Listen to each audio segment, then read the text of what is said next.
Bueno, vamos a ver ahorita. Ahora sí. Buenos días a todos los que están conectados con nosotros en este momento. Reciban un cordial saludo de parte del Consejo Nacional de la Judicatura y su Escuela de Capacitación Judicial, doctor Arturo Celedón Castrillo. En esta mañana del día viernes estamos muy felices de compartir nuevamente con ustedes. Este es nuestro primer webinario del año 2021 y estamos muy contentos, realmente, porque también estamos estrenando plataforma, una nueva plataforma que hemos adquirido de parte del CNJ para que ustedes puedan disfrutar de las diferentes ponencias que a lo largo del 2021 vamos a estar ofertando a través de nuestra página web y nuestras redes sociales hacia toda la comunidad jurídica. Así que estamos muy más que alegres, ¿verdad?, de estar nuevamente con ustedes en este espacio virtual de aprendizaje. Y antes de continuar, solamente quiero manifestarles que la dinámica que vamos a seguir es la misma que nosotros hemos estado mencionando en ocasiones anteriores, donde vamos a dar un espacio de 1 hora 30 minutos para la ponencia y al finalizar la ponencia vamos a tener un espacio de aproximadamente 30 minutos para preguntas y respuestas. Así es que voy a ceder el micrófono en este momento a la licenciada Verónica González, quien es nuestra coordinadora del área de Derecho Social y Género. Adelante, licenciada. Muchas gracias, Mauricio. Buenos días. Gracias por su interés en los procesos formativos que ofrecemos como Escuela de Capacitación Judicial. Buenos días, señora presidenta del Consejo Nacional de la Judicatura, que en esta mañana tenemos el honor de que nos acompañe, doctora María Antonieta Josa de Parada, señores concejales Doris Daisy Castillo, magistrado Carlos Wilfredo Amaya, licenciada María Petrona Chávez, licenciado Alcides Funes, licenciado Santos Treminio, señor magistrado de la Honorable Corte Suprema de Justicia, licenciado Aldo Enrique Cader Camilot, señores jueces, magistrados, secretarios, colaboradores de juzgados, abogados en el libre ejercicio, estudiantes de Derecho y la comunidad jurídica en general que en esta mañana nos acompaña. El Consejo Nacional de la Judicatura, a través de su Escuela de Capacitación Judicial, a fin de cumplir con el mandato constitucional regulado en el artículo 187 de asegurar el mejoramiento en la formación profesional de los jueces y demás funcionariados judiciales, ha programado este webinario denominado Vinculación de la jurisprudencia de las decisiones judiciales dirigido a la comunidad jurídica. Previo a iniciar dicha actividad, escucharemos las palabras de bienvenida de nuestra señora presidenta, la doctora María Antonieta Josa de Parada. Adelante, presidenta. Buenos días, tengan todos y todas, en especial a los compañeros miembros del Pleno del Consejo Nacional de la Judicatura y a nuestro invitado de honor, el licenciado y magistrado de la Corte Suprema de Justicia de la Sala Constitucional, licenciado Aldo Enrique Cader Camilot, al funcionariado judicial que se encuentra conectado en estos momentos y a la comunidad jurídica en general que participa en este webinario. En nombre del Pleno del Consejo Nacional de la Judicatura y de esta presidencia se le da una afectuosa y cordial bienvenida. El Consejo Nacional de la Judicatura siempre se ha caracterizado a través de su Escuela de Capacitación Judicial, doctor Arturo Celedón Castrillo, por llevar a cabo lo mejor en cuanto a la formación tanto inicial como continua y especializada de todo el funcionariado judicial y de la comunidad jurídica en general. Y a ella llegamos gracias a estas actividades que se desarrollan, que son abiertas a la comunidad jurídica. Y uno de los temas tan trascendentales de esta mañana especial es el análisis que hará el magistrado de la Sala Constitucional, licenciado Aldo Enrique Cader Camilo, que es la vinculación de la jurisprudencia en las decisiones judiciales. Todos escuchamos, hemos estudiado en todos los cursos, en todas las actividades de capacitación, siempre la Constitución surge al estudio de toda y cualquier área del derecho. Los fundamentos constitucionales son precisamente la base y el desarrollo de toda nuestra legislación secundaria.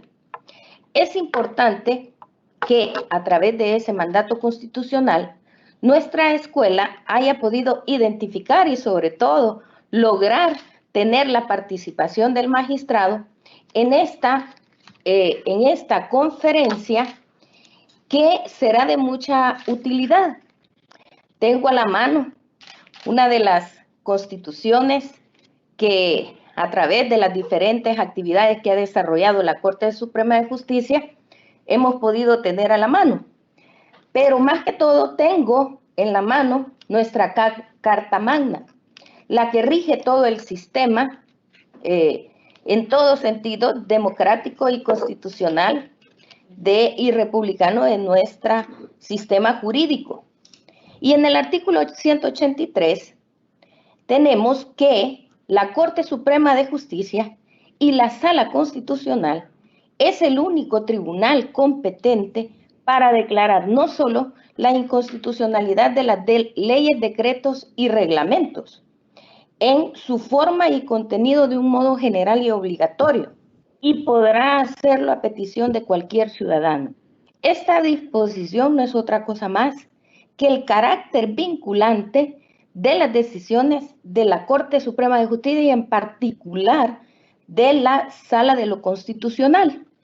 Pero el alcance de esta vinculación o de las decisiones judiciales en general y en muy particular de la Sala Constitucional será analizado esta mañana por quien más y menos que el magistrado Aldo Cader. Con esta actividad, lógicamente, lo que la Escuela de Capacitación Judicial y el Consejo Nacional de la Judicatura pretende es llegar a toda la comunidad jurídica a efecto que ésta pueda comprender, entender, abordar y aplicar, ya que tenemos funcionarios judiciales y abogados en el libre ejercicio de la profesión, de qué manera es que las decisiones judiciales deben obligatoriamente cumplirse y por qué razón es que nosotros estamos obligados a no solamente aceptar las decisiones, sino también darles el fiel cumplimiento, ya que éstas tienen una vinculación no solamente para el ciudadano, sino también para los demás tribunales de justicia. Ahora bien, este webinario es desarrollado, como lo he mencionado, por el magistrado Aldo Cader, quien es magistrado de la Corte Suprema de Justicia y de la Sala Constitucional.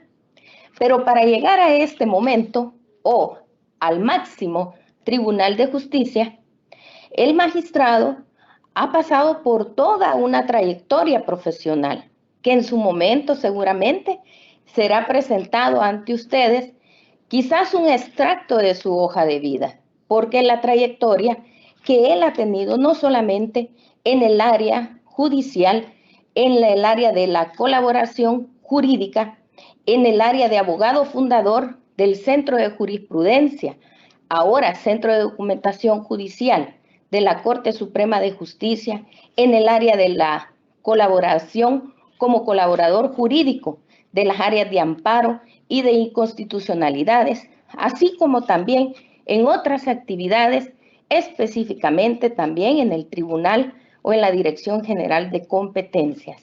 Sin más, entonces no me queda más que decirles a cada uno de ustedes que aprovechen al máximo, que escriban a través de esta plataforma las preguntas, las inquietudes que ustedes puedan tener respecto de lo que él va a abordar en esta mañana, en este tiempo.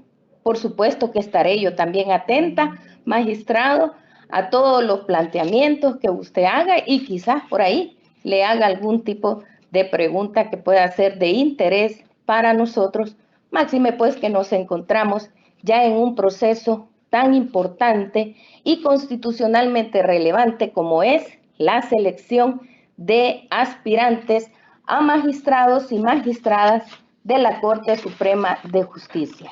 Muchísimas gracias. Que Dios les bendiga a todos, a agradecerles la colaboración y la participación de todos y cada uno de ustedes, webinars, en esta actividad formativa.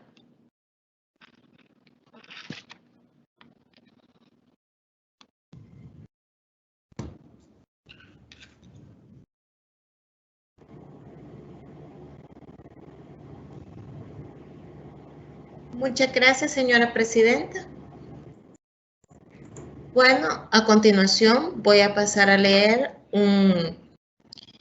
el currículum del encargado de dar este webinario, como decía nuestra presidenta, el señor magistrado de la Sala de lo Constitucional, el licenciado Aldo Enrique Cader Camilo, abogado y notario, licenciado en Ciencias Jurídicas por la Universidad Centroamericana José Simeón Cañas, docente universitario de grado en las materias de procesal civil, introducción al proceso, constitucional, procesal constitucional, con estudios de justicia constitucional del Instituto de Derecho Público Comparado Manuel García Pelayo de la Universidad Carlos III de Madrid, España, analista en las áreas de casos de investigación, jefe de área del área de educación y coordinador general, jefe de la Oficina de Asistencia Legal del IDUCA.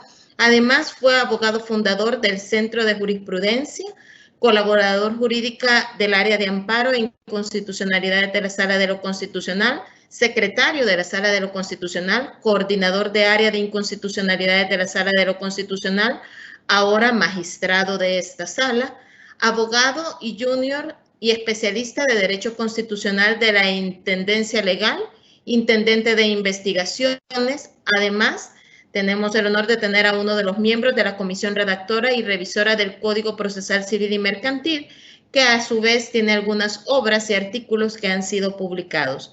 Magistrado, muchas gracias. Bienvenido a esta su Escuela de Capacitación Judicial. Gracias. Muy amables por toda la presentación que han hecho. Antes de dar inicio formal a la charla, a este webinario, quisiera agradecer al Consejo Nacional de la Judicatura, a su presidenta, la doctora María Antonieta Josa de Parada, y a todos los señores y señoras miembros del Pleno del Consejo Nacional de la Judicatura, y también agradecer a la Escuela de Capacitación Judicial, por medio de la licenciada Verónica González Penado, a todos los que me han dado apoyo logístico desde el aula virtual. Estoy verdaderamente muy complacido de poder regresar, aunque sea de manera virtual, a distancia, a las aulas tan queridas de la Escuela de Capacitación Judicial. Tuve la gran oportunidad y la gran experiencia de estar de capacitador en esta escuela por muchos años, en la década de los 90 y principios de 2000. Y para mí siempre ha sido un verdadero placer el poder compartir algunos aspectos académicos con el Consejo Nacional de la Judicatura por medio de su Escuela de Capacitación Judicial. Yo reflexionaba y decía, bueno, si hubiera sido de manera presencial este curso, que ha sido tan bien organizado por la licenciada González, lo venimos platicando desde el año pasado, sobre un tema muy importante. Yo decía, bueno, si se hace de manera presencial, hubiera estado el día de ahora en una aula del Consejo, de la Escuela de Capacitación, con quizás 20 personas, 30 personas, en su mayoría quizás operadores judiciales, colegas jueces o colaboradores de tribunales, y pues el esfuerzo, ¿verdad?, a veces pueda quedarse reducido o encerrado en una aula. Sin embargo, pues sacándole provecho a este tiempo de pandemia, ahora podemos ver que con estas plataformas uno puede llegar a mucha más gente de la que pudiera estar presencialmente. Y qué bien por el Consejo Nacional de la Judicatura, que ha adquirido ese tipo de plataformas que permite que estén conectados operadores judiciales, docentes universitarios, personal del Consejo de la Judicatura, personal de la Corte Suprema de Justicia, abogados de otras instituciones públicas, estudiantes de Derecho, etcétera. Así es que verdaderamente un placer y un agradecimiento. Vamos entonces a ir dando inicio a la presentación. Voy a compartir con ustedes la presentación que he traído preparada para el día de ahora. Como se señaló, vamos a dar una charla, ¿verdad? Y después de ello, pues quedaría yo abierto a las preguntas que quieran hacer de índole académica, jurisprudencial en relación con la temática. Cuando me decían que si podía compartir con ustedes algunas ideas sobre la vinculación de la jurisprudencia en las decisiones, se me venía a la mente, ¿verdad?, que tenía que quizás arrancar con una vinculación general de la jurisprudencia hacia cualquier otro ámbito y luego poder hacer un especial énfasis quizá en la jurisprudencia constitucional y cómo afecta también en las decisiones judiciales. Ahora es sabido que la jurisprudencia, ¿verdad?, es volteada a ver no solo por los tribunales del órgano judicial, sino incluso por autoridades administrativas. Entonces cada vez es más relevante, cada vez adquiere mayor importancia conocer y estar al tanto de la jurisprudencia de los tribunales y sobre todo la de los máximos tribunales de justicia, como podrían ser las salas de la Corte Suprema de Justicia. Entonces, un poco por ahí va la línea de la presentación. Pensaba que había necesariamente que hacer este abordaje, que es un tema muy importante, pero de repente a veces puede uno agotarlo en 2 o 3 palabras y decir que las decisiones son vinculantes, pero no, hay todo un trasfondo en esto y por ende he considerado plantear como ejes centrales los siguientes. Hablar en primer lugar de la función jurisdiccional, en segundo lugar hablar de la jurisprudencia precisamente como un producto de esa función jurisdiccional y finalmente como punto tercero hablar de la jurisprudencia constitucional. Esos son como los 3 grandes aspectos que voy a intentar desarrollar y dentro de cada uno de ellos pues también habrán subtemas que vamos a ir comentando. El primer punto, la función jurisdiccional. En este tema nos vamos a referir a los fundamentos constitucionales de la jurisdicción como una función estatal, qué es esto de la jurisdicción y sobre todo la nueva interpretación que se le ha dado a la jurisdicción a partir de recientes resoluciones de la Sala de lo Constitucional. ¿Quién ejerce la potestad jurisdiccional? ¿Qué es esto de la potestad jurisdiccional? ¿Y en qué consiste la actividad judicial? La jurisdicción, como la mayoría quizás de los que estamos acá sabemos, es un pilar fundamental del derecho procesal, el hablar de la jurisdicción. Quizás es uno de los 4 pilares fundamentales de toda la teoría general del proceso, junto con la acción, junto con la pretensión y el proceso. Entonces, la jurisdicción siempre es bueno referirnos, actualizarnos a este concepto de jurisdicción, que lo tenemos reconocido nosotros constitucionalmente en el artículo 172, inciso primero de la Constitución, que nos dice que la jurisdicción es la potestad de juzgar y ejecutar lo juzgado. De acuerdo a una sentencia de inconstitucionalidad en el expediente 897, sentencia de 23 de marzo de 2001, la Sala de lo Constitucional señaló que esa potestad establecida en la Constitución es una derivación de la soberanía, pues no radica en órgano alguno del gobierno, sino que emana del pueblo, quien lo ha encarnado en cada una de las disposiciones constitucionales, juridificando así la relación política de mando y subordinación. Este poder público no reconoce más límites que los establecidos en la misma Constitución y no deriva de ningún otro, de modo que es supremo y originario. Como vemos, pues, ¿verdad? La misma jurisprudencia le ha puesto mucho relieve y mucho énfasis a esta jurisdicción. ¿Cuáles son las consecuencias de este análisis que hace la jurisprudencia? Podemos mencionar dos consecuencias. Se atribuye al titular de la jurisdicción una posición de superioridad respecto de los particulares, llevando incita una fuerza de mando capaz de vincular el comportamiento de estos. Aunque aquí quizás habría que matizar el hecho de que ya ese concepto de superioridad ya no es tan adecuado mencionarlo en la teoría general del proceso, sino que aquel depositario de la jurisdicción, que después vamos a ver obviamente que está en los jueces, pues no es que esté en una posición de superioridad, está, se dice mejor, en una posición singular. ¿Por qué está en una posición singular? Porque no está impregnado de la subjetividad de las partes. Es un funcionario que se le ha dado esa potestad de juzgar y hacer ejecutar lo juzgado, y por lo tanto tiene una posición singular, pero no una posición de superioridad. Se debe graficar el tema de los sujetos procesales ahora más bien como una gráfica de pastel, en donde por un lado está el juez, por otro lado está la parte actora, por otro lado está la parte demandada, pero ninguno está en superioridad de otro. Los postulados que creen que un juez o un magistrado es un ser superior, bueno, son postulados arcaicos, ¿verdad? Y aunque tenemos todavía algunos resabios, como por ejemplo en la Ley de Procedimientos Constitucionales, que señala que al actor se le conoce como el impetrante, pero eso no es así, porque el que impetra es el que ruega que se le administre justicia.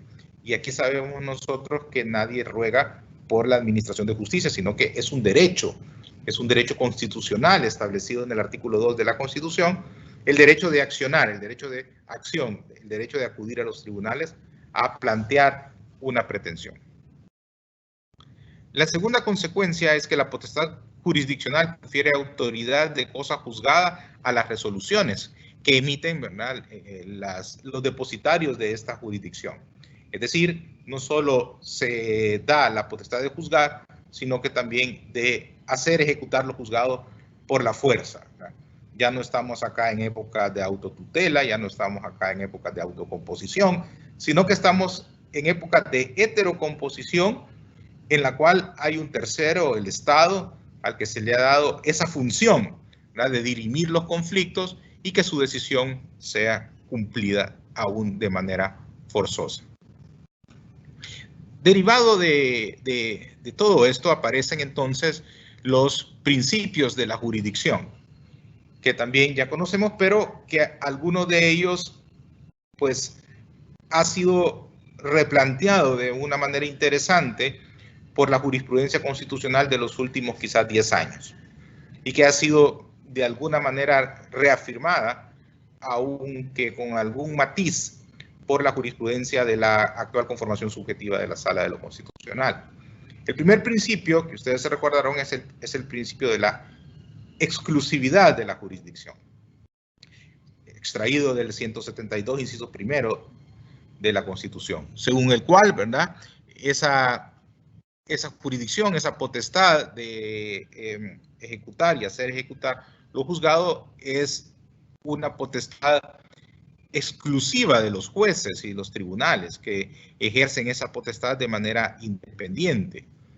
Pero, bueno, aquí hago quizás un paréntesis, porque esta exclusividad de la jurisdicción ha sido, de alguna manera, quisiera utilizar un término no tan fuerte, ha sido extendida, voy a utilizar este término, ha sido extendida a otras autoridades que no son necesariamente judiciales.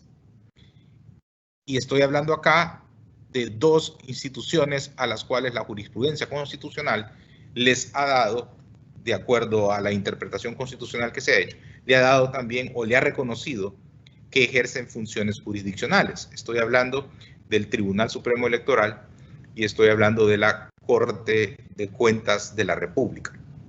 Y quizá también la jurisprudencia ha esbozado un tercero, que son los tribunales de lo militar. Entonces, se ha señalado que estas instituciones al igual que el órgano judicial, deben de ejercer una jurisdicción de manera independiente, aplicar el derecho a los casos concretos sometidos a sus decisiones y por lo tanto, ¿verdad?, se le aplica toda la idea de jurisdicción también a estas otras instituciones. Yo no sé pero esto es una opinión muy particular, si esto es tal cual así o si simplemente son aspectos cuasi jurisdiccionales lo que hacen estas otras instituciones. O, desde otro punto de vista, si son matices de la jurisdicción ejercida por los jueces. Lo cierto es que los jueces son los únicos que conocen pretensiones procesales, ¿verdad? Digamos que lo que hace la Corte de Cuentas, el Tribunal Supremo Electoral, conocen otro tipo de reclamos, otro tipo de quejas, otro tipo de demandas, por decirlo así, pero no conocen las pretensiones. Las pretensiones siguen siendo un concepto exclusivo del órgano judicial. Por eso a mí me gusta más, quizá el último matiz que ha hecho la jurisprudencia, de decir que, si bien reconoce que ejercen jurisdicción, pero es como otro tipo de jurisdicción, no una jurisdicción completamente idéntica a la que ejerce el órgano judicial. Pero ahí les dejo eso porque en realidad es un tema muy importante que da para debatir quizás toda una mañana sobre ello, pero quizás ustedes puedan leer la última jurisprudencia que hay sobre este tema, que fue en una inconstitucionalidad en relación con los magistrados de la Corte de Cuentas de la República. Ahí se retoma la jurisprudencia anterior y se hacen algunos matices. Luego otro principio es el principio de independencia judicial, extraído del 172, inciso tercero de la Constitución, que es un principio que pretende asegurar la pureza de los criterios que adoptan los tribunales, que sean decisiones eminentemente técnicas, despojadas de cualquier subordinación, de cualquier presión. Es un principio clave, ¿verdad?, en las labores judiciales. Y luego tenemos otros dos principios más, el principio de legalidad, también relacionado con la jurisdicción, extraído del artículo 15 y 185 de la Constitución, de que en la labor de juzgar y hacer ejecutar los juzgados hay que atenerse a los procesos previamente establecidos. También, pues, un poco por seguridad jurídica, ¿verdad? Y obviamente que hay que respetar todo ese ordenamiento jurídico con especial énfasis en la Constitución. Toda decisión tiene que estar fundamentada, ¿verdad? Tiene que estar basada de alguna manera, tiene que tener base constitucional. Y finalmente el principio de unidad jurisdiccional, del cual podemos nosotros relacionar la sentencia de la inconstitucionalidad 13-2015 acumulada, sentencia de 24 de junio de 2016, en el cual se dice que se exige uniformidad en el régimen jurídico del juez. De ahí que todos los jueces, podemos decirlo así, tienen la misma jurisdicción, ya sea un juez de paz, ya sea un juez de primera instancia, un magistrado de cámara, un magistrado de sala, todos tienen la misma jurisdicción. Lo que no tienen igual son la competencia, ¿verdad? Y entonces hay que diferenciar lo que es jurisdicción de lo que es competencia. No son sinónimos, no son cosas iguales.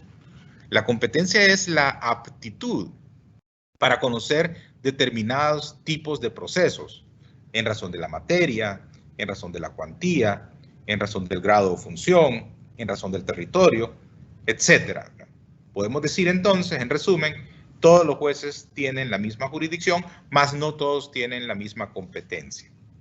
Entonces, estas premisas son importantes, ¿verdad? Saber que todo este tema que vamos a desarrollar parte precisamente de toda esta base, de todos estos fundamentos. Estamos hablando de una labor jurisdiccional.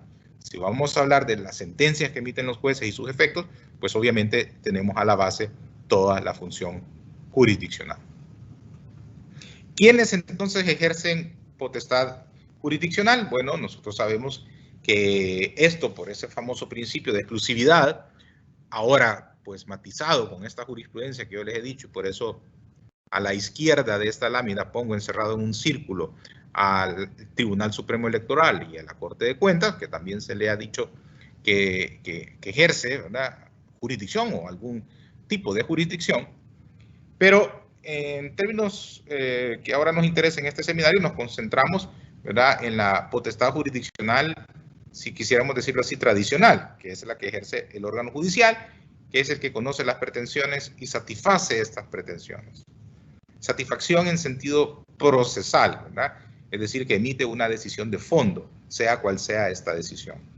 Y entonces, pues ahí tenemos toda la pirámide judicial, ¿verdad? La Corte Suprema de Justicia, sus salas, las cámaras de segunda instancia, los juzgados de primera instancia y los juzgados de paz.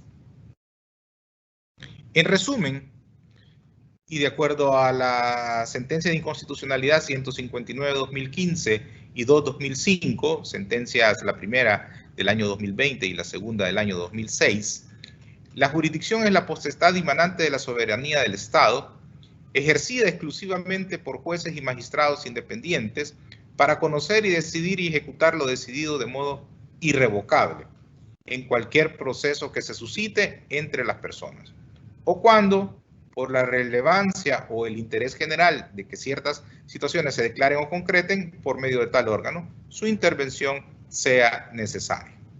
Entonces aquí, bueno, he puesto, ¿verdad? He subrayado algunos términos porque lo de exclusivamente ya he dicho que se ha visto matizado.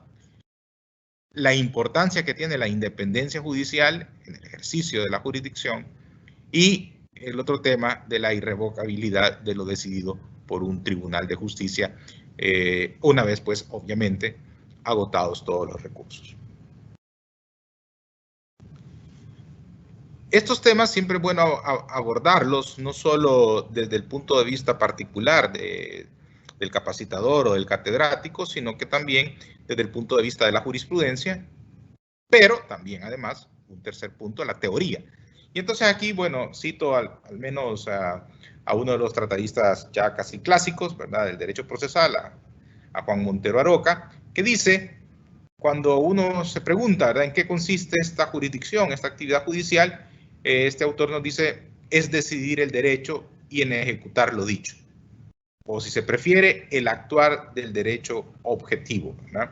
Es la actuación de alguna manera. Aplicar el derecho a un caso en concreto, tomar las decisiones respectivas y poder ejecutar esas decisiones. Siempre de acuerdo a la teoría, ¿verdad? Se ha abandonado, nos enseñan la teoría, la concepción de que el juez es la boca de la ley, porque se sabe que ahora el juez va más allá de ser una simple boca de ley, porque el juez interpreta, el juez colma muchos vacíos y lagunas cuando resuelve un caso concreto. El juez resuelve no solo en base a derechos, sino también en base a principios constitucionales, en base a valores constitucionales. Se auxilia, pues, en el fondo el juez de toda una teoría de la interpretación jurídica.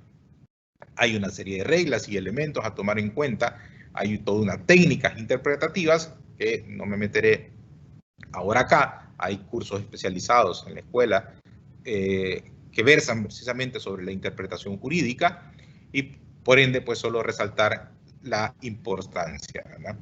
Entonces el juez en esta labor jurisdiccional no solo es la boca de la ley, sino que es una labor más compleja, ¿verdad? No es 2 más 2 son 4 en el derecho, sino que hay toda una labor interpretativa, toda una labor de trasfondo, de alguna manera, de aplicación de la Constitución, directa o tácita.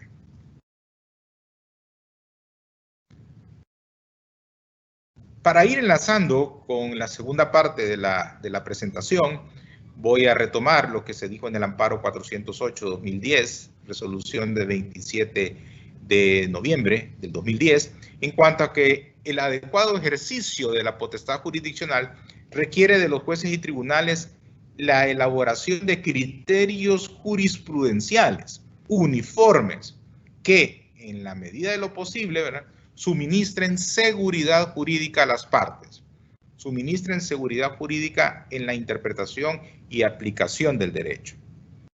Entonces, consecuencia, ¿verdad?, de que los jueces ejerzan jurisdicción es que van a generar un cúmulo de decisiones, un cúmulo de criterios que le podemos llamar la jurisprudencia.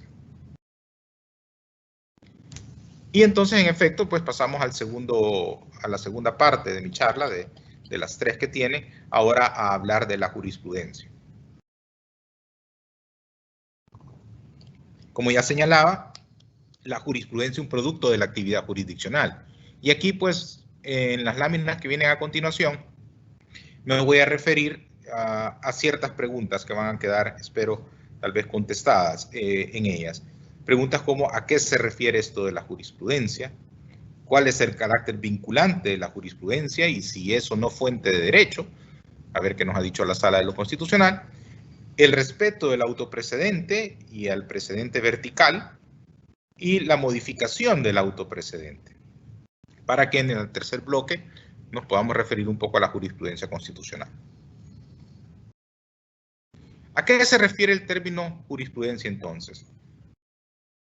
Hay un sentido amplio que se refiere al conjunto de criterios interpretativos contenidos en las decisiones judiciales, independientemente del grado del juez, independientemente del tipo de tribunal, de la materia del tribunal. Estos criterios interpretativos, ¿verdad?, es producto de la actividad racional y argumentativa que realiza el juez y los tribunales en sus decisiones. Crean normas al caso en concreto, con los que resuelven situaciones, aplican el derecho, interpretan el derecho, resuelven una situación concreta. Esa situación concreta es resuelta con una base jurídica y una base fáctica. Y a esto se le conoce en derecho como la ratio decidendi, las razones de la decisión. Entonces, en sentido amplio, ¿verdad?, es un conjunto de criterios interpretativos. La pregunta es, bueno, ¿y si un tribunal es nuevo, por ejemplo, y saca su primera sentencia, ahí ya hay jurisprudencia o no hay jurisprudencia? ¿O necesita tener varias resoluciones, como que si fuera doctrina legal? Yo creo que basta con una decisión para ya decir que un tribunal tiene jurisprudencia. Alguien algunas veces decía, bueno, pero es que la jurisprudencia es un conjunto de decisiones. Bueno, pero hay conjuntos unitarios. Entonces, bueno, con una que haya ya podemos decir, ¿verdad?, que un tribunal tiene jurisprudencia. Algunos consideran que la jurisprudencia tiene que estar como un poco más consolidada para precisamente hablar de ella. Y decía, ¿verdad?, que en este criterio, digamos, el primer criterio o primer enfoque amplio, se habla que la jurisprudencia entonces se extrae de las resoluciones y sería como la esencia de la resolución.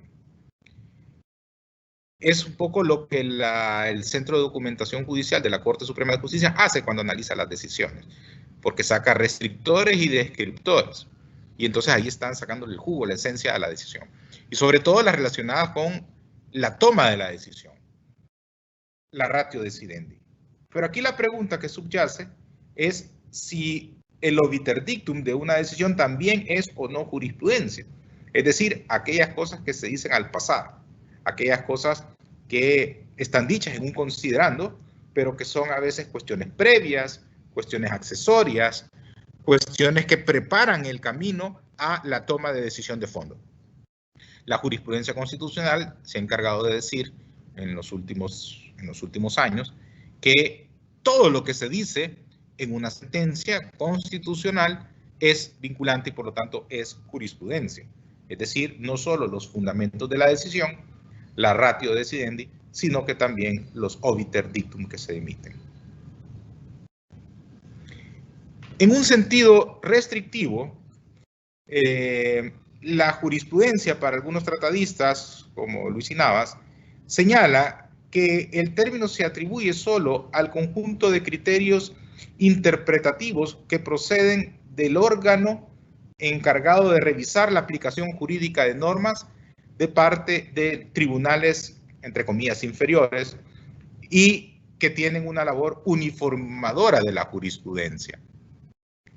Yo no comparto mucho este sentido restrictivo al considerar que la jurisprudencia solo está emanada de un tribunal de casación o de un tribunal de cierre constitucional o de una cámara de apelaciones. No, ¿verdad? La jurisprudencia, a mí me gusta más la teoría amplia, que es el conjunto de decisiones, las decisiones que adopta cualquier tribunal del país, independientemente del grado de función en el cual se desempeñe.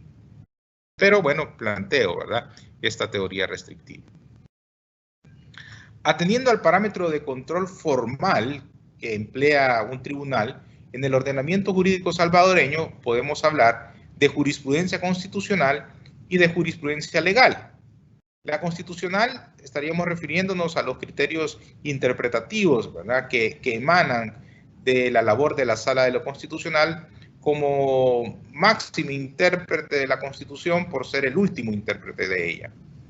Y la jurisprudencia legal, que comprende las líneas interpretativas elaboradas por los demás tribunales. Fíjense, llamo la atención que precisamente he puesto que esta clasificación es atendiendo al control formal empleado. ¿Por qué? Porque todos los tribunales son jueces de la Constitución, todos los tribunales pueden aplicar la Constitución, todos los tribunales pueden fundamentar sus decisiones, no solo en el cuerpo procesal de que se trate, sino que también en la Constitución. Entonces, por ello podrán decir, no, pero también de alguna manera la jurisprudencia que emite un juzgado de primera instancia o una cámara en materia penal, civil, mercantil, familiar, pudiera también contener algún criterio interpretativo constitucional, y es cierto, ¿verdad? Pero por ello, entonces, hablamos del control formal empleado. La Sala de lo Constitucional tiene formalmente como su herramienta inmediata, ¿verdad?, la Constitución, y todos los actos los controla a partir de la Constitución. En el caso de los tribunales tienen que su herramienta inmediata es el Código Procesal, ¿verdad? Digamos que muy excepcionalmente se aboca uno a la Constitución, porque muchas veces los temas quedan resueltos a nivel de Código Procesal o de leyes materiales. Sobre la jurisprudencia legal, la que emiten los tribunales, que no tienen como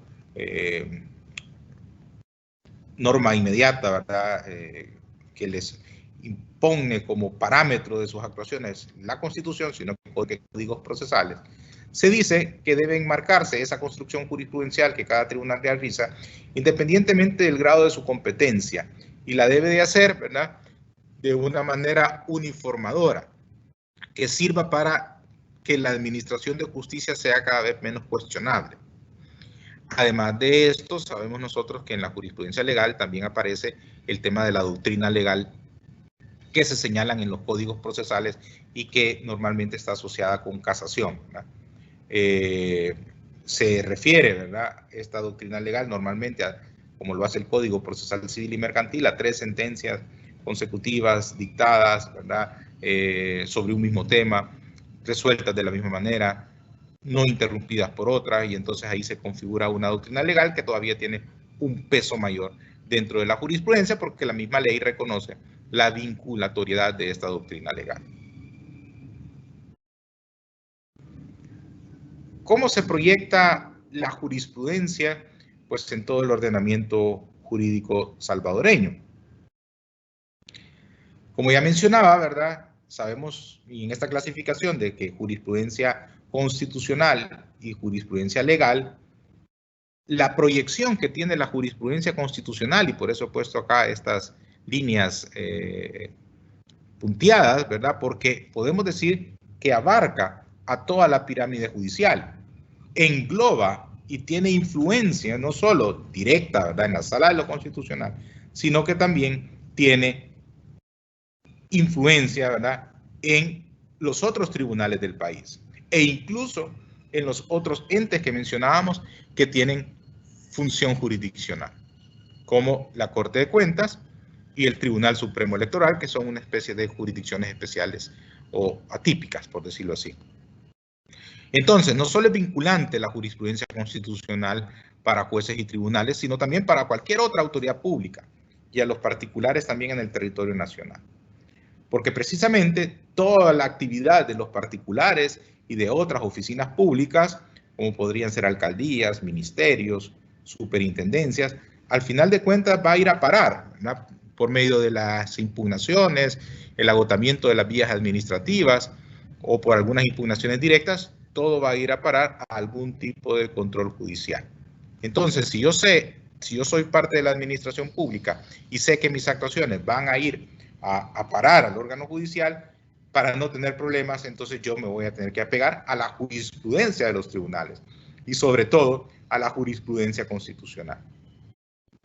Por ende, cada vez más es más común, ¿verdad?, que un abogado, una abogada de una institución oficial autónoma, de un ministerio, de una alcaldía, siempre le esté asesorando y diciendo a sus superiores, a los funcionarios, mire, hay que hacer esto aplicando esta jurisprudencia, la jurisprudencia constitucional ha dicho esto, incluso la jurisprudencia contencioso administrativa, ¿verdad?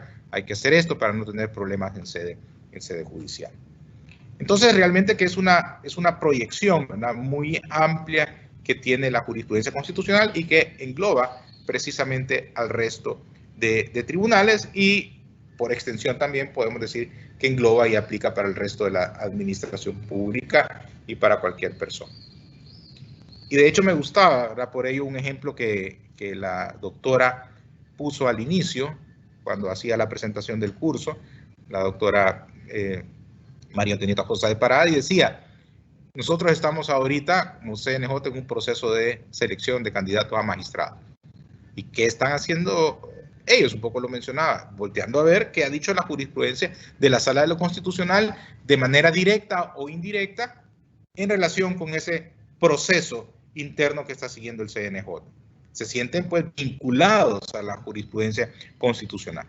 Entonces ahí vemos cómo, ¿verdad?, la jurisprudencia y sobre todo la constitucional, pues también de alguna manera la legal, pues irradia, ¿verdad?, afecta el quehacer de otros entes, como en este caso del ejemplo, el CNJ. Y podemos decir que lo afecta pues de manera positiva en cuanto a que al atenerse a la jurisprudencia se evitan cualquier impugnación y se sabe que los procesos o procedimientos que llevan van a estar sanos desde un punto de vista constitucional. Este carácter vinculante de la jurisprudencia será o no una fuente de derecho. En los sistemas anglosajones, las normas son producto de la labor de los jueces como un derecho extraído de los casos, ¿verdad? En los sistemas con herencia romano-germánica, la labor judicial queda sometida al imperio de la ley, de donde derivan las normas, relegándose el rol de la jurisprudencia a un plano oficialmente inferior. Yo reflexionaba sobre esto y decía, bueno, en nuestro país casi que tenemos una especie de híbrido, ¿verdad? Porque no somos un sistema anglosajón, pero tampoco tan rígido como sistemas de herencia romano-germánica, ¿verdad? Y de hecho, ¿qué ha dicho nuestra jurisprudencia? Bueno, me hago eco, ¿verdad?, del amparo 408-2010, resolución del 27 de octubre de 2010, que señaló que la ratio decidendi contenida en las providencias jurisdiccionales es una auténtica norma jurídica concretada jurisprudencialmente, la cual es fuente del derecho y por ello posee fuerza vinculante. Yo creo que está dicho bien claro, ¿verdad? Está señalando la jurisprudencia constitucional que la jurisprudencia es fuente de derecho, posee fuerza vinculante. E incluso por lo que yo les comentaba, no solo ya la ratio decidendi, sino que últimamente la jurisprudencia de la Sala de lo Constitucional ha ido más allá y ha señalado también que los obiter dictums también son fuente de derecho, es jurisprudencia. De lo anterior se deriva, digamos, dos especies de obligaciones. La primera, dirigida al tribunal que produce el criterio interpretativo, de respetar su auto precedente. Y la segunda, dirigida a las entidades jurisdiccionales en general cuando provienen de un tribunal superior, ya sea por vía recursiva o porque se trata de la jurisprudencia constitucional, la cual pues encaja en los denominados precedentes verticales. Iría dirigida, pues, por decirlo así, a tribunales inferiores en cuanto a atenerse, en la medida de lo posible, a esos precedentes verticales, a esos precedentes de un tribunal superior. Porque se sabe que si no se apega a ese precedente, aunque hay independencia, hay libertad de criterio, pero yo, juez de primera instancia, si sé que si no me apego en mi actuación, por ejemplo, al momento de hacer una comunicación procesal, si no me apego al criterio de la Cámara que me revisa en apelación los casos, pues sé que al final de cuentas me van a revertir la decisión. Si no me apego al criterio señalado por la Sala de lo Constitucional en este tema de los derechos de audiencia y defensa, bueno, sé que puedo ser sujeto a un amparo y eventualmente ser sujeto a demandas por daños y perjuicios por violación a derechos establecidos en la Constitución, como señala el 245. Entonces, ¿verdad? Hay una vinculación, pues, de alguna manera a esos precedentes verticales. Precisamente respecto al precedente vertical, ¿verdad? Se da toda lo que yo le llamo una dicotomía, ¿verdad? Con el principio de independencia judicial, porque se sabe que en El Salvador no existe la figura del reenvío. ¿Qué quiere decir esto? Que si un tribunal superior considera que el inferior ha actuado mal, el tribunal superior emite la decisión que corresponda. No se la reenvía al inferior para que la redacte como el tribunal superior quiere. Eso no es posible en nuestro sistema, no es posible de acuerdo a nuestra Constitución, porque hay independencia judicial. Cada tribunal es libre de adoptar la decisión, es libre de adoptar la interpretación que mejor crea. Pero sabiendo, insisto, ¿verdad?, cuál es el criterio interpretativo, cuál es la jurisprudencia de la Cámara, que conoce mis casos en apelación, y cuál es la jurisprudencia de la Sala de lo Constitucional. Entonces, un juez tal vez prudente, un juez con alguna autocorrección, pues podría ser decir, bueno, yo mejor me atengo a estos precedentes para no tener problema, aunque no los comparta, ¿verdad? Pero, pues también el juez puede mantener su criterio interpretativo aún a sabiendas, pero debe atender a las consecuencias de que ya sabe que se le puede caer el caso en apelación y puede ser sujeto a un amparo constitucional. En cuanto al respeto del auto precedente, ya no estamos hablando acá del propio tribunal, ese respeto que el propio tribunal hace de su auto precedente tiene una triple fundamentación constitucional. En primer lugar, la sujeción del tribunal a un caso análogo juzgado con anterioridad, que sería el principio del stare decisis.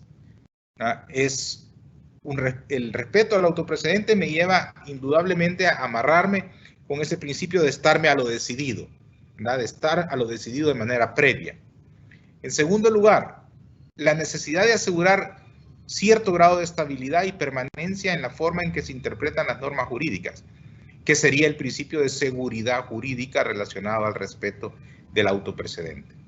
Y en tercer lugar, la necesidad de garantizar la tutela de derechos fundamentales como la igualdad en la aplicación de la ley ante supuestos análogos.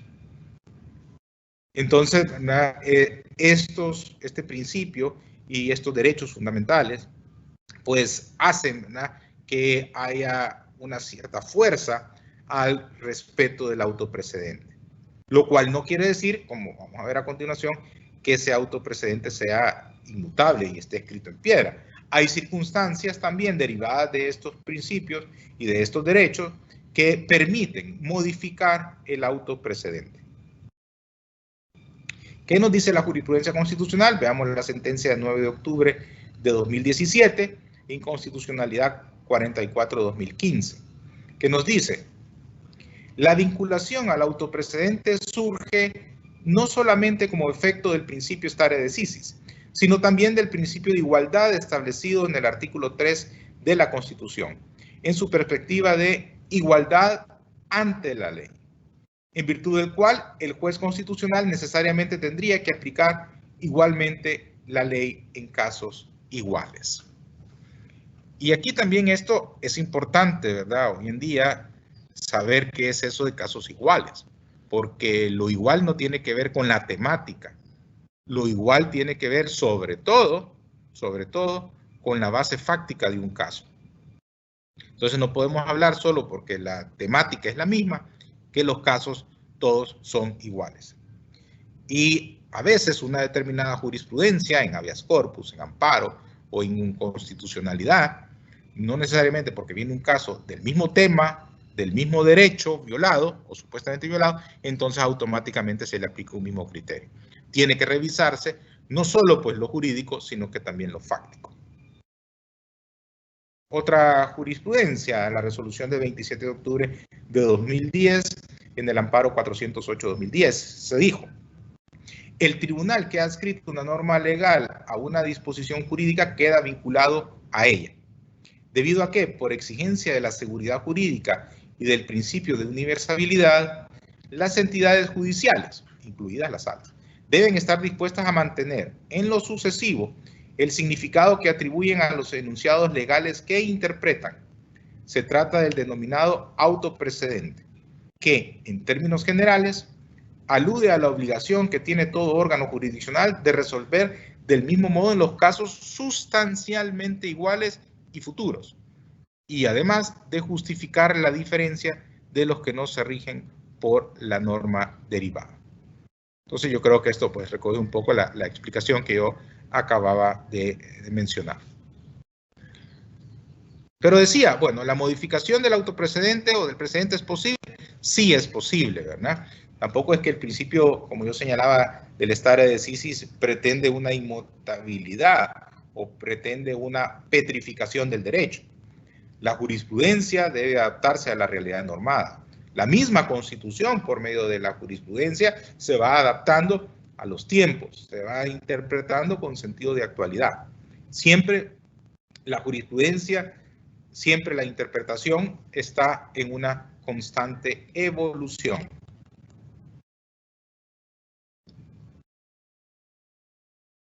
¿Cuándo entonces puede haber una modificación de este autoprecedente?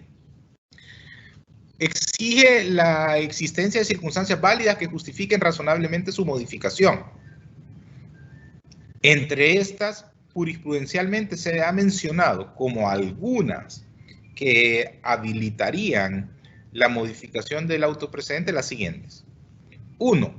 La presencia de un pronunciamiento cuyos fundamentos normativos son incompletos o erróneamente interpretados. Es decir, el hecho que se tope un tribunal con una decisión anterior, pero se dé cuenta que hay una interpretación errónea o que las valoraciones que se hicieron están incompletas. Entonces, habría que motivar el por qué fue erróneo, por qué fue incompleto y ahora justificar la nueva decisión. Se ha dicho también que el cambio de conformación subjetiva del tribunal pudiera ser otra razón de cambio de precedente. No solo por el caso de una sala, que se vayan los magistrados que la conforman y que entran nuevos magistrados, sino también muchas veces el juego de los magistrados titulares y suplentes. Hay casos en los cuales los entra a conocer por alguna recusación o alguna excusa magistrados suplentes y entonces, claro, si de repente una sala como la constitucional, conformada por 5 magistrados, pero en un determinado caso están conociendo solo suplentes, prácticamente es un nuevo tribunal. Claro, estamos hablando que es la misma sala, pero la conformación subjetiva cambia, el pensamiento cambia. Entonces ahí pueden haber cambios en los precedentes. Y en tercer lugar, la jurisprudencia ha señalado, como en la sentencia del 25 de agosto de 2010, inconstitucionalidad 1-2010 acumulada, los fundamentos fácticos que motivaron una determinada decisión hayan variado sustancialmente al grado de volver incoherente ese precedente y eso genere que tenga que haber algún cambio en la realidad normal.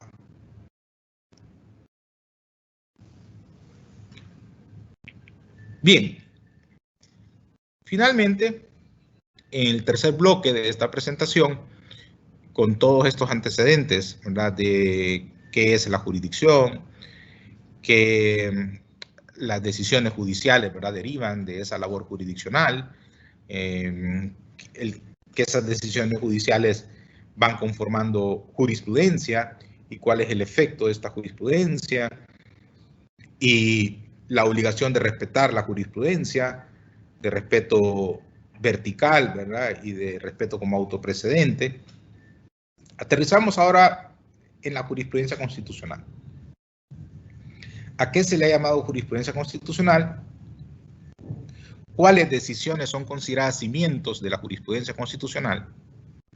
Y la diferencia entre los efectos de una sentencia y los precedentes jurisprudenciales. ¿A qué se le llama jurisprudencia constitucional? Aquí me voy a hacer eco de la sentencia 9 de febrero de 2018, inconstitucionalidad 6-2016 y 2-2016, y en igual sentido puede consultarse el auto de fecha 23 de noviembre de 2011, inconstitucionalidad 11-2005, en el cual se dijo: la actividad racional y argumentativa de la Sala de lo Constitucional, creadora de reglas constitucionales que la convierten en un canon de obligatoria observancia para la propia Sala, incluso, con el fin de poder dirimir los casos futuros, siempre y cuando guarden una semejanza relevante con los ya decididos. Entonces, ¿verdad?, la jurisprudencia constitucional es aquella actividad racional y argumentativa de la Sala de lo Constitucional. Y esa actividad que genera esa jurisprudencia constitucional es obligatoria, ¿verdad?, para, digamos, para todo el país, de alguna manera, con algunos matices dependiendo del tipo de proceso constitucional en que estemos. Y lo vamos a revisar. Y también para la propia Sala, ¿verdad?, de ceñirse a sus precedentes o motivar aquellos cambios. ¿Cuáles decisiones judiciales son consideradas cimientos de la jurisprudencia constitucional? Porque normalmente, ¿verdad?, muchas veces se piensa que solo aquella jurisprudencia que está dictada en una sentencia. Pero se sabe, ¿verdad?, que los procesos no solo terminan de manera normal por una sentencia, sino que también hay terminaciones anormales, inadmisibilidades, improcedencias o improponibilidades, sobreseimientos, desistimientos, etc. Y por lo tanto, ¿verdad?, la Sala misma ha dicho que independientemente de la clase de resolución que se trate, todas contienen un producto interpretativo, ¿verdad?, aplicador de la Constitución, y por lo tanto toda esa actividad jurisdiccional atribuida a la Sala. Y la jurisprudencia emanada de cualquiera de ellas puede considerarse como cimiento de la jurisprudencia constitucional. Aquí podemos relacionar el amparo 360-2017 del 8 de noviembre de 2017. Y esto incluso, últimamente la Sala lo ha llevado un poco más allá, a pensar de que no solo pues la jurisprudencia de todos los procesos constitucionales, no solo de la resolución que acaba el proceso, que podría ser una sentencia o un auto definitivo, de acuerdo a la clasificación que hace el Código Procesal Civil y Mercantil en su artículo 212, sino que además que puede haber jurisprudencia incluso en autos simples, o yéndome al extremo, incluso en decretos de sustanciación. Y al respecto de esto puede consultarse un precedente, la resolución de 5 de septiembre de 2014, inconstitucionalidad 150-2012. Y en efecto, tanto es así que recientemente, ¿verdad?, la Sala de lo Constitucional, por medio del Centro de Documentación Judicial, liderado por la licenciada Carolina del Cid, ha sacado una publicación que está ahí en pantalla, que se denomina Líneas y Criterios Jurisprudenciales de Resoluciones de Trámite de la Sala de lo Constitucional del año 2019. Y como es la primera publicación en su género, también recoge, como dice ahí en la portada, algunas resoluciones de trámite relevantes de periodos anteriores. Como su propio nombre lo indica, fíjense bien, estamos hablando de líneas jurisprudenciales, criterios jurisprudenciales. Al final de cuentas estamos hablando de jurisprudencia, establecida ¿dónde? En resoluciones de trámite, no en terminaciones de procesos normales o anormales, sino en resoluciones de trámite. Porque en efecto en resoluciones de trámite muchas veces hay resoluciones que tienen que ver, por ejemplo, con la adecuada configuración de una pretensión, con los rechazos de un medio probatorio, con la adecuada configuración de una tercería, relacionada con algunos recursos que atacan decisiones de trámite, como revocatoria, o con algunos otros medios de impugnación, como nulidades. Jurisprudencia que tiene que ver con impedimentos, excusas y recusaciones, que tiene que ver con medidas cautelares. Entonces, hay mucha jurisprudencia, ¿verdad?, que queda ahí perdida porque está al interior de los procesos. Y eso, ¿verdad?, es extraído en esta publicación. Y ojalá que se puedan ir haciendo en lo sucesivo algunas otras publicaciones. Y esto quizás aplica incluso no solo obviamente a la Sala Constitucional, sino que a cualquier tribunal del país, que hay criterios importantes que aparecen en decisiones de trámite.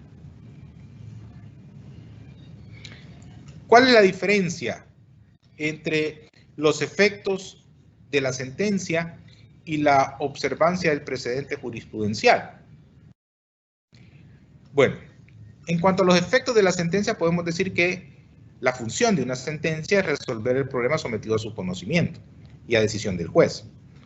En cambio, la función de la observancia del precedente jurisprudencial es uniformar los criterios técnicos empleados por un tribunal.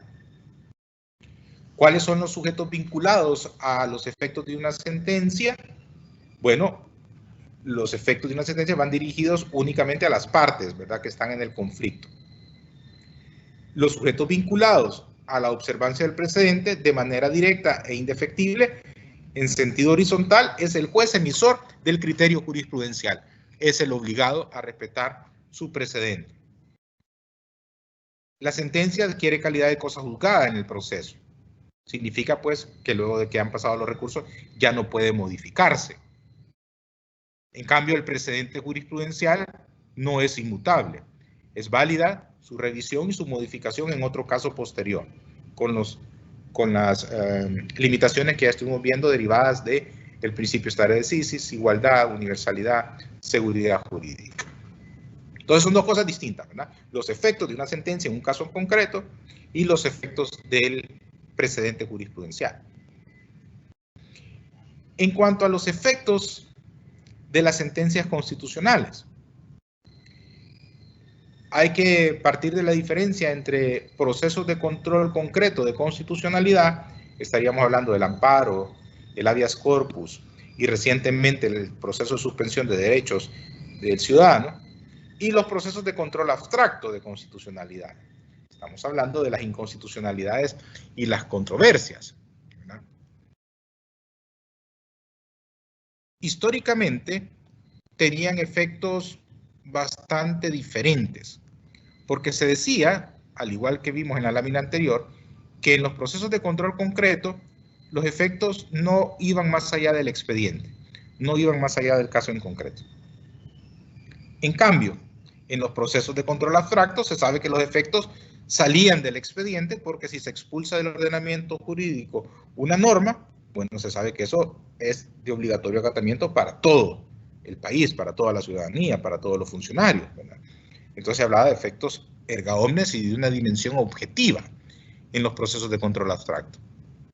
Sin embargo, la jurisprudencia de la Sala de lo Constitucional ha evolucionado e incluso ha llegado a decir que en procesos de control concreto los efectos no solo son subjetivos, interpartes, sino que pueden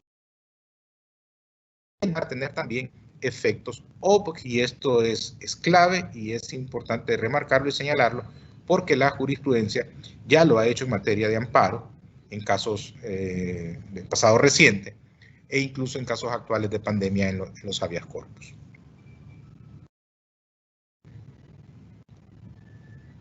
Entonces, precisamente, en este tema de los efectos de sentencias en controles concretos, decíamos que ha habido una especie de evolución, porque se pasa no solo de tener una dimensión subjetiva, que los efectos se proyectan principalmente a las partes en el proceso, que sería como la regla general, la regla tradicional, sino que también se ha llegado a decir que tienen una dimensión objetiva, que la ratio decidendi permite perfilar la interpretación constitucional que debe darse a determinada norma, regla, instituto jurídico, etcétera, en un caso en concreto para garantizar un derecho fundamental, pero que dichos criterios deben de proyectarse a las autoridades públicas y a los particulares que se encuentren en situaciones análogas. Con ello se busca evitar vulneraciones sistemáticas y futuras de derechos constitucionales, pues la autoridad ya conoce cómo debe interpretarse, cómo debe actuar, cómo debe de aplicar un determinado derecho para resolver una cuestión similar, porque ya sabe cómo resolvió la sala en un amparo o en un habeas corpus. Ejemplos de estas dimensiones objetivas y subjetivas de amparos y de habeas corpus lo tenemos en el amparo 166-2019, sentencia de 21 de septiembre de 2011.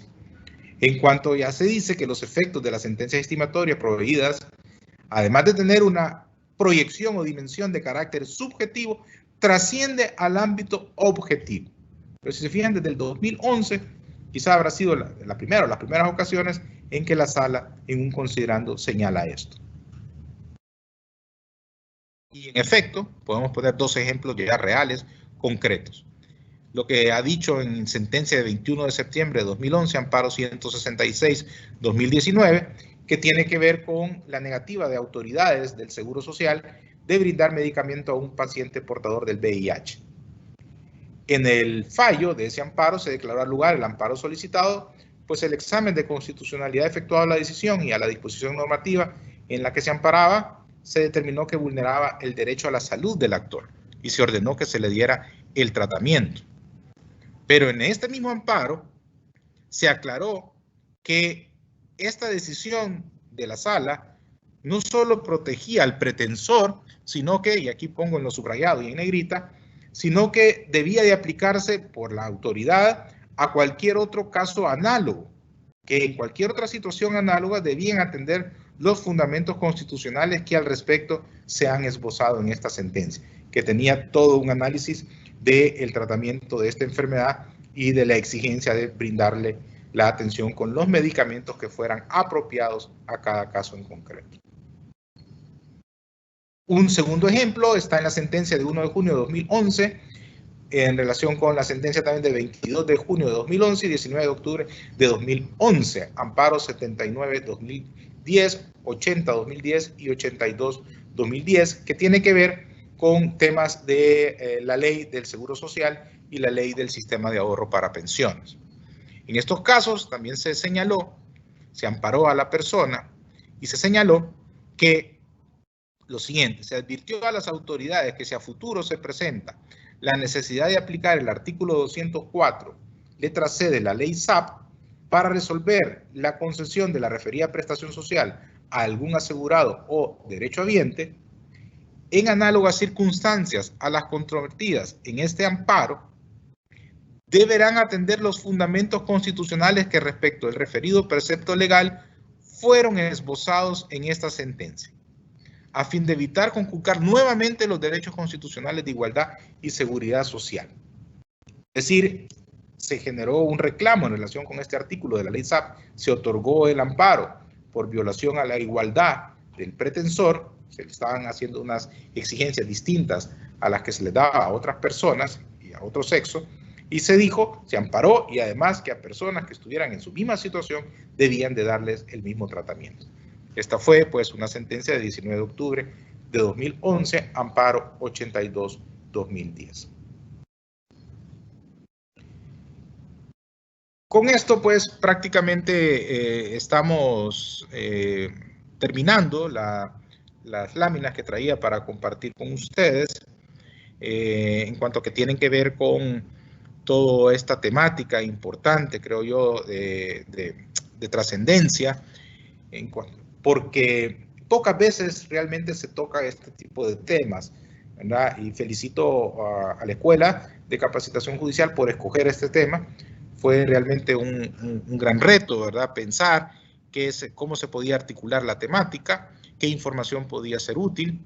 Agradezco también a la licenciada Verónica Díaz de mi despacho, ¿verdad? Por toda la colaboración también que me ha brindado para poder realizar esta jornada, ¿no? Agradezco de nueva cuenta al Consejo, a la licenciada Verónica, ¿verdad? De la escuela, que me ha apoyado también en toda la organización y en la planificación de estas actividades. Dejo aquí otra jurisprudencia que consultamos para poder elaborar esta presentación y para poder traerles esta información de esta manera, ¿verdad?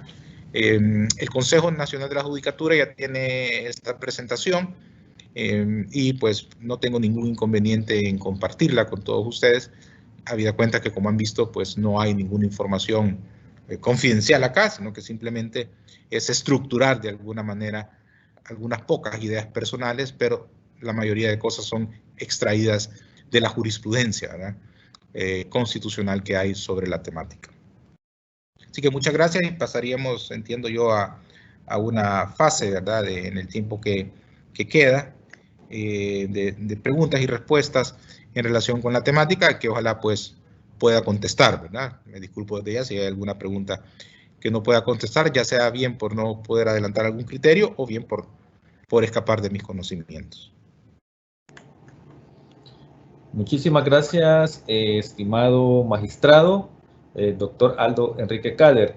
Hay unas preguntas ya en lista. ¿Me escucha bien, verdad, doctor? Sí, estoy escuchando. Ok. No sé si quiere que se las lea o no sé si usted las puede visualizar en la parte de publicadas. Si gusta, me las lee. Ok. Si quiere, podemos ir, no sé, por bloque de 2 o 3 preguntas. Yo voy tomando nota y contesto y leemos otras. Muy bien. Va la primera pregunta. Y dice así: señor magistrado, ¿cuál sería el alcance del criterio reciente de la Sala de lo Constitucional respecto a que la inobservancia o el incumplimiento de las resoluciones judiciales incide o es relevante para determinar la honradez notoria de un candidato a un cargo público? La segunda interrogante dice: señor magistrado, ¿es posible imponer el cumplimiento de la jurisprudencia vinculante por medio de procedimientos disciplinarios o bajo pena de sanciones administrativas? Ok. Bueno. Acá, en la primera pregunta, que tenía que ver con el tema de requisitos, entiendo, ¿verdad? Para poder optar a determinados cargos públicos, en los cuales a veces se exige, de acuerdo a la Constitución, alguna competencia notoria, alguna honradez notoria. La Sala de lo Constitucional ha sido ya muy enfática en estos temas cuando se trata de elecciones de magistrados de Corte Suprema de Justicia, magistrados del Tribunal Supremo Electoral, magistrados de la Corte de Cuentas de la República. Recientemente ha salido una decisión en relación con candidatos a diputados, aunque no ha sido una sentencia, sino que han sido consideraciones que se han emitido en un auto de trámite, por decirlo así, porque es un auto de admisión a trámite con medida cautelar. Pero ya con esto se puede también, por todas estas explicaciones que he dado, se puede entender que ya hay jurisprudencia de la sala en donde comienza ya a decir que es obligatorio que el Tribunal Supremo Electoral de alguna manera justifique o motive el por qué, ¿verdad?, los candidatos reúnen los requisitos establecidos en la Constitución, sin que esté todavía del todo terminado esta jurisprudencia, porque habría que esperar la sentencia, ¿verdad? Entonces, eso podría decir en relación con la primera pregunta.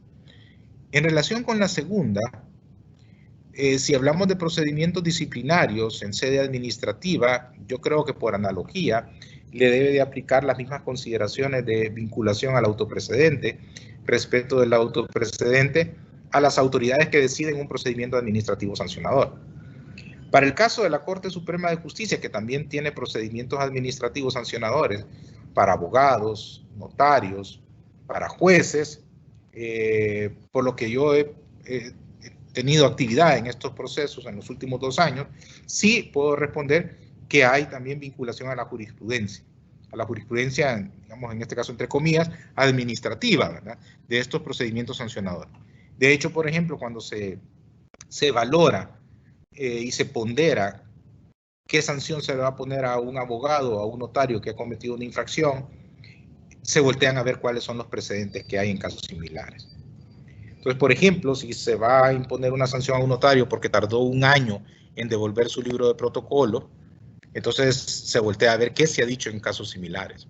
Entonces, estamos hablando de vinculación a los precedentes en decisiones administrativas de procedimientos administrativos.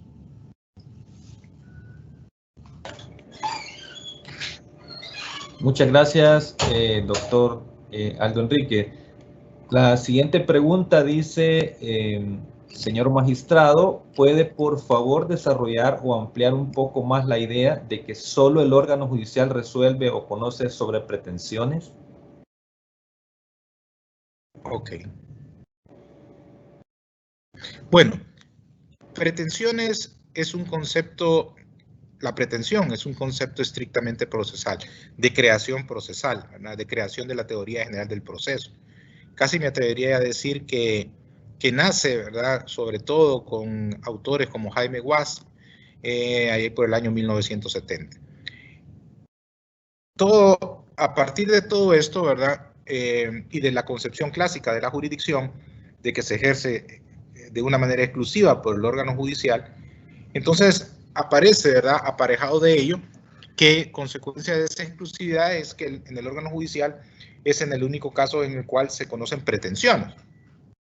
Que si bien de repente, qué sé yo, la Defensoría del Consumidor puede conocer alguna queja de un derecho del consumo, que si bien la Superintendencia de Competencia puede conocer alguna queja por una práctica anticompetitiva, que a eso se les puede denominar de cualquier otra manera, pero no pretensión, porque la pretensión es aquella queja llevada a los estrados judiciales para que pueda ser conocida, juzgada y ejecutar lo juzgado.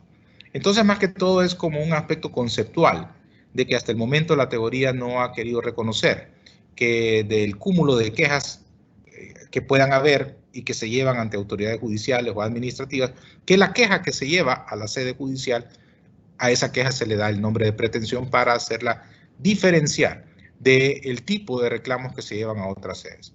Aunque en esencia y en los efectos, ahora con este tema de entender que la jurisdicción es la aplicación del derecho a un caso en concreto de manera independiente, y que también entonces eso lo hace Corte de Cuentas, Tribunal Supremo Electoral, Juzgados de lo Militar y todo el órgano judicial, entonces, bueno, no me extrañaría también que se pueda ir ampliando el concepto de pretensión a esos otros ámbitos. Pero a la fecha, cuando hablamos de una pretensión, pues la asociamos con el órgano judicial. Es como cuando hablamos de sentencia.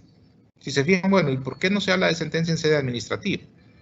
Sino que se habla de resolución final, quizás. Entonces, ¿verdad? La sentencia normalmente se asocia a sede judicial. Pero hay otros conceptos que poco a poco se han ido metiendo al derecho administrativo. Este tema de inadmisibilidad de la demanda, improponibilidad de la demanda. Bueno, y empezamos a encontrar, ¿verdad? También la utilización de esos términos en leyes administrativas. El rechazo de las solicitudes que se presentan. Y también por medio de estas figuras. Muchísimas gracias, doctor. Continuamos con la siguiente interrogante. Dice, señor magistrado, si un juez está sinceramente convencido de que un criterio de la jurisprudencia constitucional está equivocado, ¿qué alternativas tiene ese juez para aplicar el derecho de forma independiente y según su comprensión del derecho, sin arriesgarse a resultar responsable en un amparo? Sí, muy buena pregunta. Primero hay que partir de que, obviamente, ¿verdad? Pueden haber criterios de Sala de lo Constitucional, el cual no, ¿verdad? Y no solo no se compartan, sino que hasta puedan ser no los más felices, ¿verdad? No quiere decir que todas las resoluciones que emite una Sala de lo Constitucional son las mejores y son buenas. En toda la historia, ¿verdad? Han habido resoluciones muy buenas y resoluciones, ¿verdad?, que han dejado que desear. Sin embargo, sabemos nosotros que es la decisión suprema no por ser supremo en sí, sino que porque es la última palabra, ¿verdad? Y entonces hay que atenernos a esa jurisprudencia.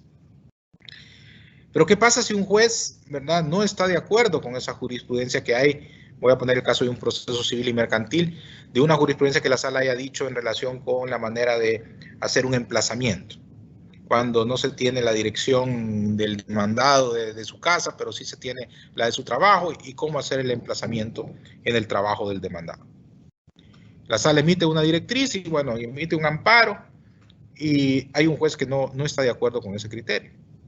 Yo creo que lo que tiene que hacer el juez para evitarse consecuencias más allá de que el justiciable pueda ganar un amparo, es motivar su decisión también y justificar su decisión, siempre y cuando la interpretación del juez, creo yo, sea una interpretación lógica, sea una interpretación con la debida motivación y razonamiento, pues no tendría que haber ningún problema.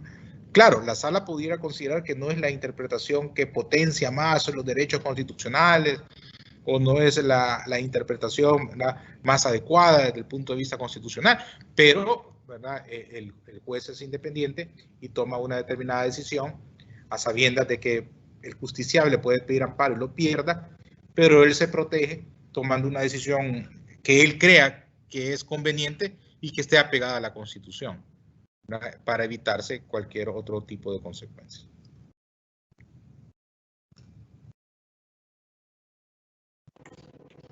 Gracias, doctor. Veamos acá.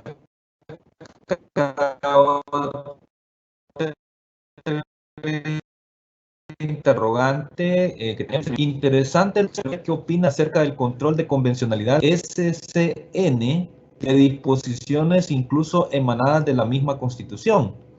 ¿Podría declararse inconvencional una norma de la Constitución? En Costa Rica han avanzado con ello a través de la regulación del matrimonio igualitario.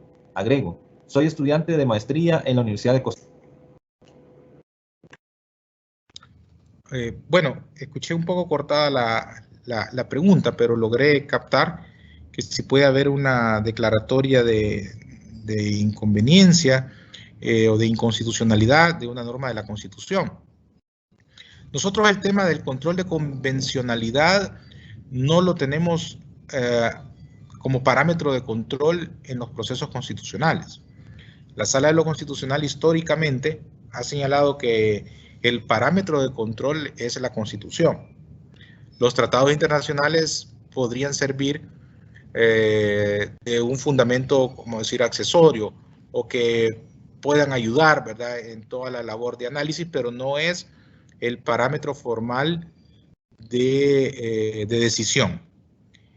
Por otro lado, lo que podría decir es que también se ha señalado que no puede existir una norma inconstitucional dentro de la Constitución.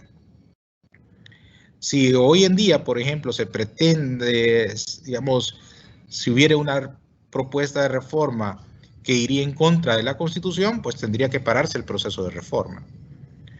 Pero si por X o Y circunstancia en años anteriores se haya introducido una norma, o ahora se introduce una norma, y que uno pudiera considerar que choca con algún otro postulado previamente establecido en la Constitución, habría que buscar la interpretación armónica de las normas. Pero definitivamente que una norma de la Constitución no vale más que otra norma, un artículo de la Constitución no vale más que otro artículo, un derecho fundamental no vale más que otro derecho fundamental, y por lo tanto no puede haber un artículo de la Constitución inconstitucional. Eso en nuestro país, ¿verdad?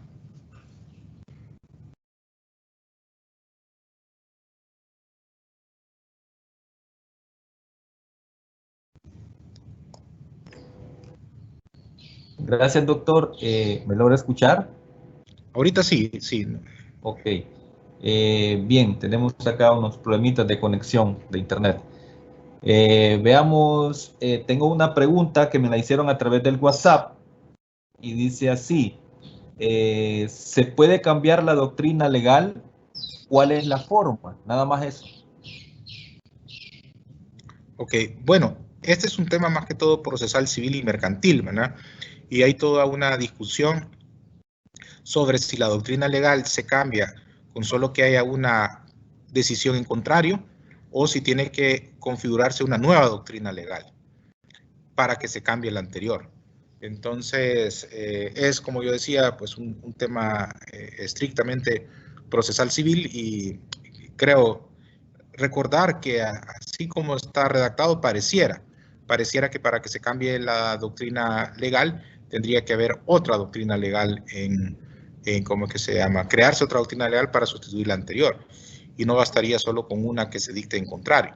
Pero esto es discutible, ¿verdad? Y además forma parte de la libertad de configuración de cada legislador, en cada ley procesal, en cada país, de la manera en cómo puede cambiarse una doctrina legal establecida en casación. Gracias, doctor. No sé, ya no tenemos más preguntas, Lic Verónica, porque al menos acá ya no tengo en la lista.